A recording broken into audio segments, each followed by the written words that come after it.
Hey, what's up guys? Joe Drake here with the Axiom Fitness Academy, and I wanted to give you guys a really quick, simple tip to use when you guys are coaching and cueing the deadlift as an exercise.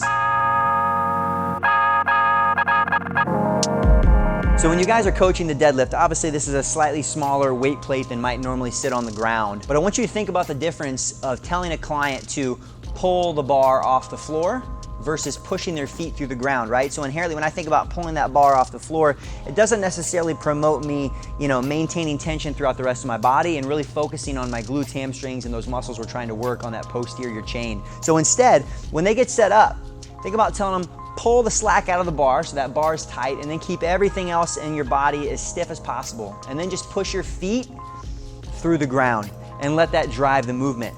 So very small, little simple cue, but those nuances and trying to bring awareness to the actual mechanics and muscles that you're trying to work with a client can make or break the exercise. So give that one a try and let me know what you think.